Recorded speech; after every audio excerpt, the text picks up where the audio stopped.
Hi to all, welcome to V V creation channel. పోయిన tutorial మనం ఏం చూసామండి. సో జావా ప్రోగ్రామ్ అనేది ఎలా ఎగ్జిక్యూట్ అవుతుంది అనేది చూసాం ఇంటర్నల్లీగా, అండ్ మనం ఎలా ఎగ్జిక్యూట్ చేయాలి అండ్ ఎలా కంపైల్ చేసి ఎగ్జిక్యూట్ చేయాలో చూసాం. ఇప్పుడు ప్రాక్టికల్గా ఫస్ట్ ప్రోగ్రామ్ ఎలా చేయాలి జావాలో అనేది ఇప్పుడు చూద్దాం.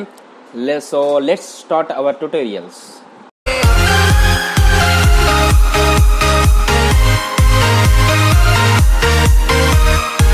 సో అంతకంటే ముందు మెథడ్ అంటే ఏంటి ఇప్పుడు చూద్దాం. మెథడ్ అంటే దీన్ని మనం ఫంక్షన్ కూడా అంటామండి. మెథడ్ అంటే ఏ సెట్ ఆఫ్ బ్లాక్ కోడ్. అంటే ఒక సెట్ ఆఫ్ ఇన్స్ట్రక్షన్స్ని ఒక మెథడ్లో రాస్తే అప్పుడు ఆ మెథడ్ కాల్ అయినప్పుడు ఆ ఫంక్షన్ అనేది, ఆ సెట్ ఆఫ్ ఇన్స్ట్రక్షన్ అనేది ఎగ్జిక్యూట్ అవుతుంది. So methods are used to perform certain actions and they are also known as functions. So methods ఎందుకు, ఒక సర్టైన్ యాక్షన్ని పెర్ఫామ్ చేయడానికి మెథడ్స్ అనేది యూజ్ చేస్తాము. అదే విధముగా దాన్ని ఫంక్షన్స్ కూడా అంటాము. Next, you can pass data known as parameters in to the method. మన ఆ మెథడ్లో నుంచి డేటా కూడా పాస్ చేసుకోవచ్చు. ఆ మెథడ్లోకి డేటా కూడా పాస్ చేయవచ్చు. వాటిని పారామీటర్స్ అంటాం. అయితే ఈ పారామీటర్స్ గురించి ఇంకా డీటెయిల్గా వచ్చే క్లాస్లో చూద్దాం. అయితే ఈ మెథడ్ని ఎలా డిక్లేర్ చేయాలో ఇప్పుడు చూద్దాం. సో దాని యొక్క సింటాక్స్ ఏంటంటే, first public return type method name. So పారాన్సిస్లో పారామీటర్ లిస్ట్. ఇప్పుడు పారామీటర్ లిస్ట్ ఉండొచ్చు, ఉండకపోవచ్చు, అది మన నీడ్ బట్టి ఉంటుంది. తర్వాత open brace and closed brace లోపల సెట్ ఆఫ్ కోడ్ రాస్తాం. అది అప్పుడు ఆ మెథడ్ అనేది కాల్ అయితేనే ఆ సెట్ ఆఫ్ ఇన్స్ట్రక్షన్స్ ఏదైతే రాస్తామో అవి ఎగ్జిక్యూటింగ్ అవుతుంది ఒకేసారి. ఆ ఫంక్షన్ అయితే కాల్ అయితే దాంట్లో ఉండే సెట్ ఆఫ్ ఇన్స్ట్రక్షన్స్ ఒకేసారి ఎగ్జిక్యూట్ అవుతుంది. That is called method. Okay, so అది కాల్ చేయాలంటే ఎలా కాల్ చేయాలి అంటే, మెథడ్ నేమ్ పారాన్సిస్ సెమీకోలన్ అని పెట్టేస్తే అది ఆ మెథడ్ అనేది కాల్ అయిపోతుంది డైరెక్ట్గా. బట్ ఆ మెథడ్ అనేది కాల్ అవ్వాలంటే దానికి ఆబ్జెక్ట్ క్రియేట్ చేసి ఉండాలి. అంటే ఆ మెథడ్ ఏదైతే క్లాస్లో ఉందో ఆ క్లాస్కి ఒక ఆబ్జెక్ట్ క్రియేట్ చేసి తర్వాత మెథడ్ని కాల్ చేయాలి. దీన్ని డీటెయిల్గా మనం టెన్షన్ పడకుండా డీటెయిల్గా తెలుసుకుందాం. సో మెథడ్ అంటే అర్థమైంది కదా. ఇప్పుడు జావాలో మనం ఫస్ట్ ప్రోగ్రామ్ ఎలా రాయాలో ఇప్పుడు చూద్దాం. స్టార్ట్ బటన్లోకి వెళ్ళి నోట్ ప్యాడ్ ఓపెన్ చేద్దాం. ఎందుకంటే నోట్ ప్యాడ్లోనే మనం జావా ప్రోగ్రామ్ అనేది చేస్తామండి. అంటే తర్వాత ఎడిటర్స్ యూజ్ చేస్తాం. సో ఫస్ట్ మెయిన్ మెథడ్ అని రాద్దామండి. అంటే ప్రతి C++ ప్రోగ్రాంలో మనం చూసాం కదా, మెయిన్ మెథడ్ అని కంపల్సరీగా ఉంటుంది. బట్ జావాలో కొంచెం డిఫరెంట్ అండి. అంటే ప్రతి ప్రోగ్రామ్ స్టార్టింగ్ పాయింట్, అంటే కంపైలర్ ఎక్కడి నుంచి ఎగ్జిక్యూట్ చేయాలనేది ఈ మెయిన్ మెథడ్ చూపిస్తుంది. సో కానీ జావాలో మాత్రం ఎలా రాస్తామండి, public static void main parenthesis లోపల స్ట్రింగ్ ఆర్గ్స్ సో మళ్ళీ బ్రాకెట్స్. సో ఇది మెయిన్ మెథడ్ అంటామండి. So public static void main string ఆర్గ్స్ని ఇది మొత్తం కలిపి మెయిన్ మెథడ్ అంటాం జావాలో. అయితే ఒక చిన్న ఎగ్జాంపుల్ చూపిస్తానండి ఈ ప్రోగ్రాంలో. ఏంటంటే అది system.out.println. అంటే ఈ ఫంక్షన్ ఎందుకు యూజ్ చేస్తానంటే, అంటే నేను ఒక నేమ్ని కానీ ఏదైనా టెక్స్ట్ని కానీ ప్రింట్ చేయడానికి నేను ఇది చూస్ చేస్తానండి. For example, welcome to V V creation channel. So welcome to V V creation channel అంటే డబల్ కోడ్స్ లోపల system.out.println అనే ఫంక్షన్లో డబల్ కోడ్స్ లోపల ఏదైతే రాస్తామో, అంటే ఏదైతే టైప్ చేస్తామో అదే మనకి అవుట్పుట్ అనేది ప్రింట్ అవుతుంది. ఇంకోటి ఏంటంటే, లాస్ట్లో ప్రతి ప్రోగ్రామింగ్ స్టేట్మెంట్ లాస్ట్లో సెమీకోలన్ అనేది మస్ట్ అండ్ షుడ్గా యూజ్ చేయాలి. ఇది మెయిన్ ఫంక్షన్. అయితే ఇంత డైరెక్ట్గా వేస్తే ఎర్రర్ వస్తుంది. ఇంత డైరెక్ట్గా ఎగ్జిక్యూట్ చేస్తే జావా అనేది ఎర్రర్ వస్తుంది. ఎందుకంటే జావాలో ప్రతి ప్రోగ్రామ్కి అట్లీస్ట్ 1 క్లాస్ అన్న ఉండాలండి.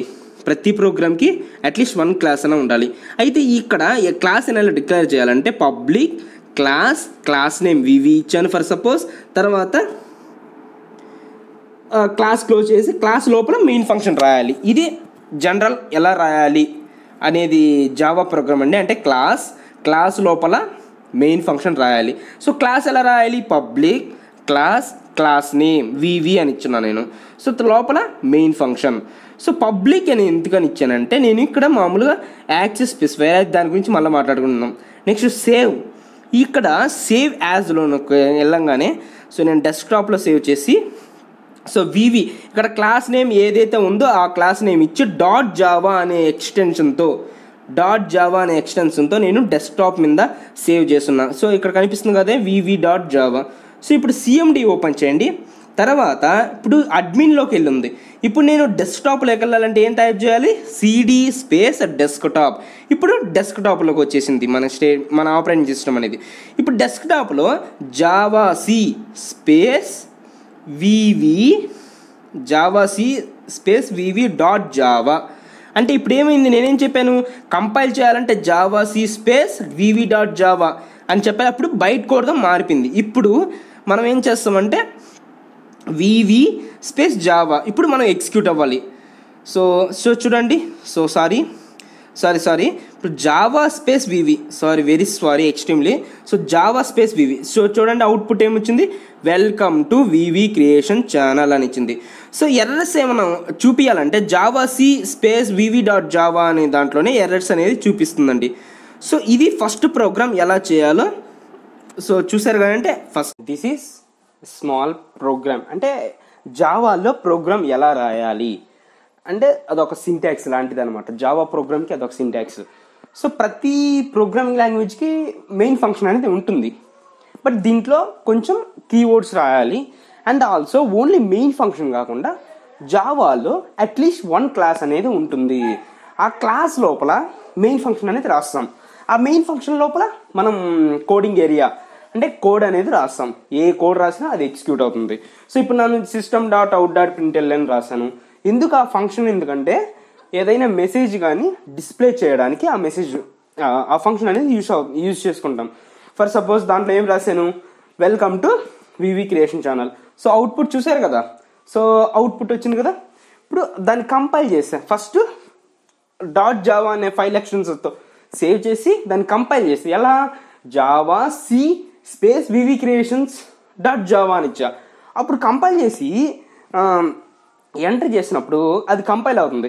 ఎర్రర్స్ ఏమైనా వస్తే చూపిస్తుంది, లేదా మామూలుగా స్టేట్మెంట్ కిందకి దిగుతుంది. అప్పుడు ఎగ్జిక్యూట్ చేయడానికి ఏంటి? జావా స్పేస్ వివి క్రియేషన్స్ అని ఇచ్చేస్తే సో అది వివి ఏదో ఒకటి ఇచ్చేసి అంటే ఆ క్లాస్ నేమ్ ఇచ్చేస్తే సరిపోతుంది. సో ఇది బేసిక్ సింటాక్స్ అండి. సో వీడియో చూసారు కదా. నచ్చితే లైక్ చేయండి. ఏమైనా డౌట్స్ ఉంటే కామెంట్ చేయండి. నెక్స్ట్ ఇంకో స్మాల్ రిక్వెస్ట్ ఏంటంటే సబ్స్క్రైబ్ మాత్రం చేసి షేర్ చేయండి ఫ్రెండ్స్. అప్పుడే మా వీడియోస్ పబ్లిక్లో వెళ్తాయి. నెక్స్ట్ మాకు ఇది కొత్త ఛానల్ కాబట్టి సబ్స్క్రైబర్స్ రావట్లేదు ఫ్రెండ్స్. ఓన్లీ 60 and 61 అంతే ఉండేది. సో మీ సపోర్ట్ ఉంటే మా ఛానల్ గ్రో అవుతుంది. సో మీరు సపోర్ట్ చేయండి. మేము జావా ట్యుటోరియల్సే కాదు ఇంకా ట్యుటోరియల్స్ ఇంకా ఏమైనా ట్యుటోరియల్స్ని స్టార్ట్ చేసి అప్లోడ్ చేయాలనుకుంటున్నాము. సో దీనికి మీ సపోర్ట్ కావాలి. So please support me. So thanks for watching.